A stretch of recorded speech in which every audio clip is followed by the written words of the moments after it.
Devastated, absolutely devastated to lose it the way we did tonight. I want to start off by congratulating Brighton. They were 20 shots to 16 on the night. They're marginally the better side in terms of attempts. They were definitely the better footballing side. But as a Man United fan, I'm just gutted to lose it that way. A draw tonight would have been good for us.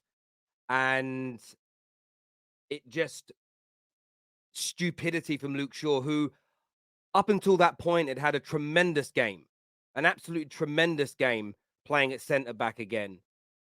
And there was never a free kick, which led to the corner, which led to the penalty. But he doesn't even need to do that.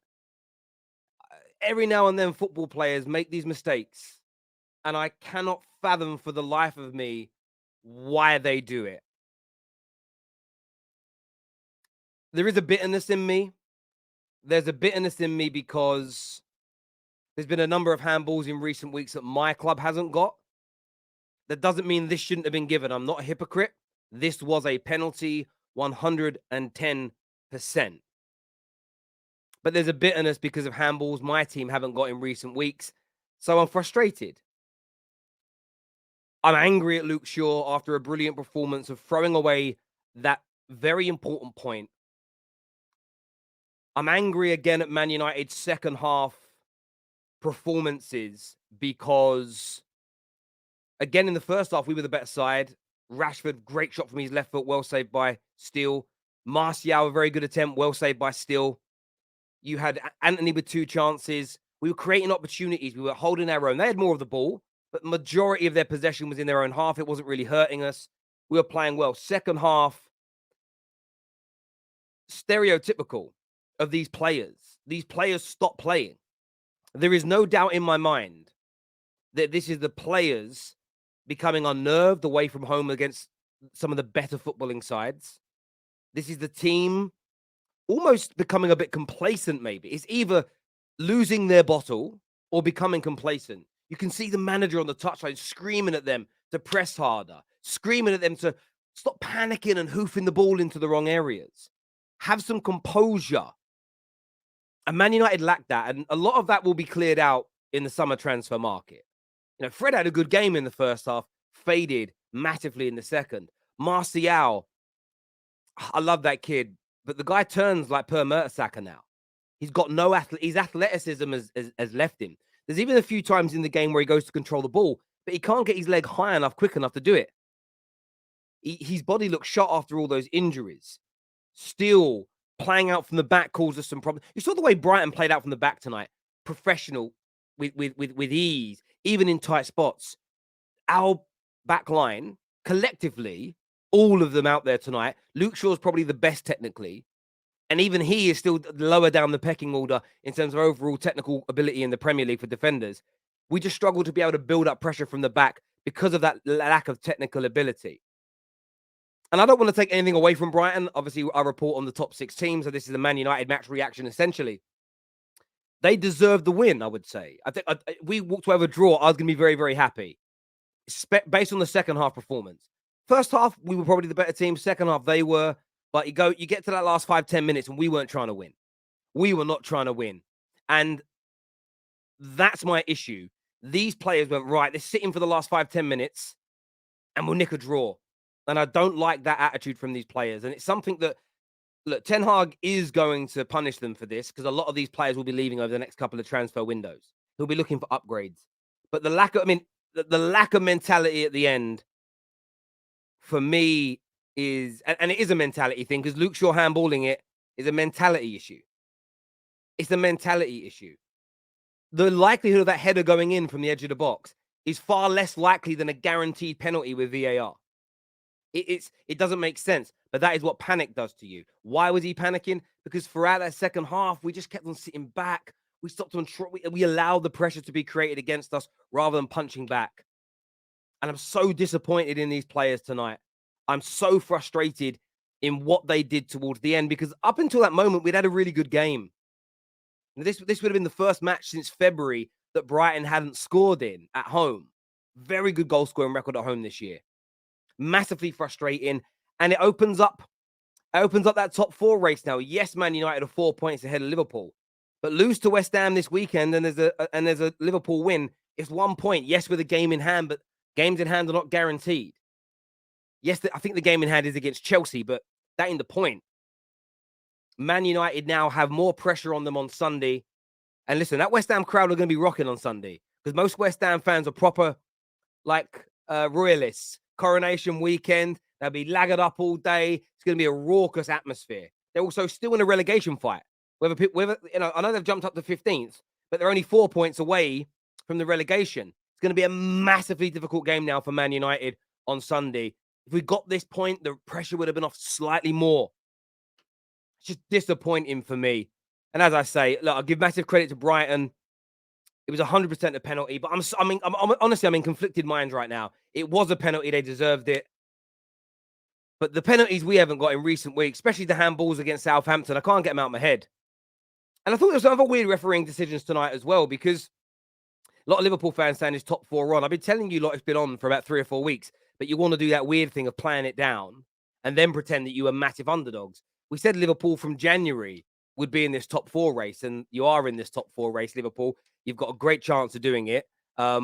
Simple as that. Better manager, better team than Manchester United, as you all know. So, of course, you've got a great chance of doing it. Absolutely.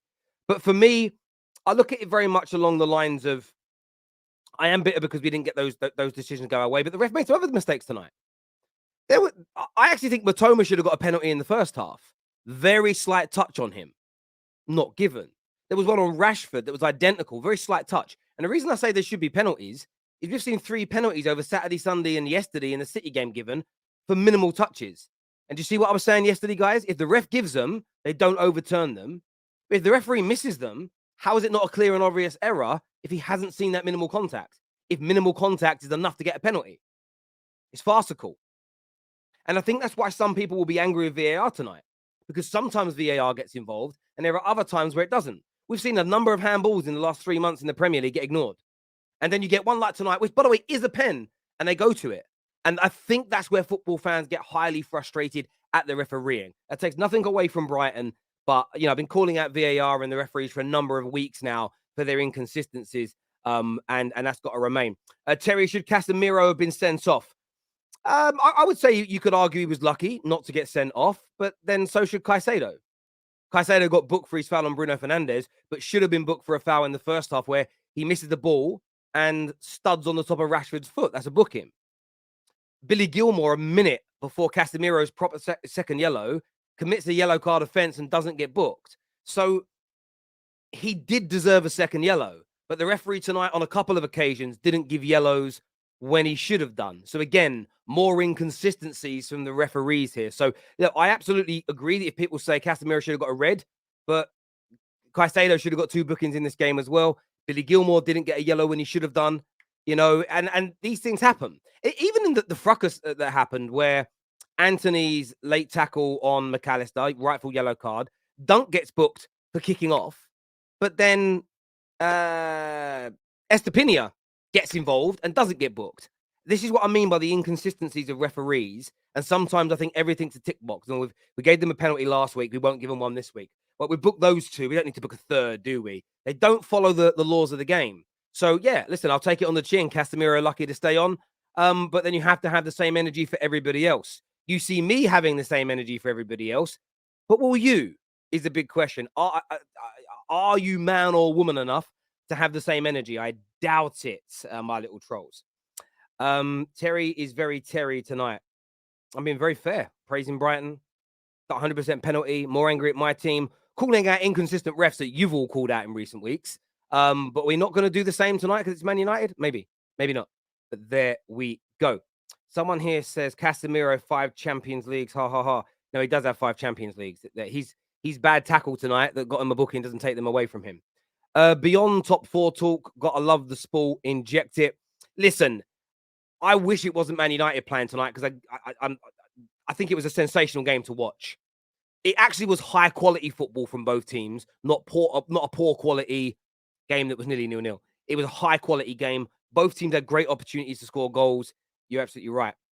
My point on Erik ten Hag will be right. He is a fraud. Okay, but quantify that, my friend. come on camera tonight, Ty, and show your face and tell us what you will not achieve at the club, or tell us what threshold of achievement. You don't have to. You can super chat it. What threshold of achievement stops him from being a fraud? Because this is what a lot of people do. You know, Lee Gunner's doing it at the minute. He said if come May Arsenal were in a title race, they are. He would back Arteta.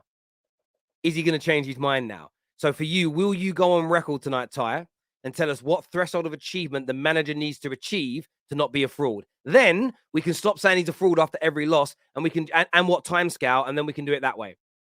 Terry, you need to sell, but who will buy them cows? We know who will buy us. A man like Pav here says this manager's away performances are absolutely poor. It's just not the players. Other managers can adapt with injuries. Erik ten Hag has shown he can average. Shown us. Sorry, Erik ten Hag has not shown us he can. Yeah, listen, I hear you with that. That's an element of his game that needs to improve. Man United's performances away from home against the top 9 teams needs to improve. But those results improve with us being more clinical. If we take our chances, and we had the clear-cut chances, both teams did in the opening minute, but then after that, Man United had the next 3 or 4 big ones. In my opinion, Harry Kane's or Haaland's or Osherman's are taking some of those chances. You get that first goal, maybe the second goal, when we're in the ascendancy, gilt-edged chances, you change these games. Maybe not tonight, but the Spurs game, tonight's game, I think about our performance away at Liverpool in the first half, up until their goal. We were the better team. We had some good opportunities, should have taken them. You know, so I look at those performances, and I think Newcastle and City, they wiped the floor of us very, in recent times. We know we've got to improve. Some of the games, it's more about a clinical edge, but it's definitely an area of improvement for Ten Hag. You're absolutely spot on, mate.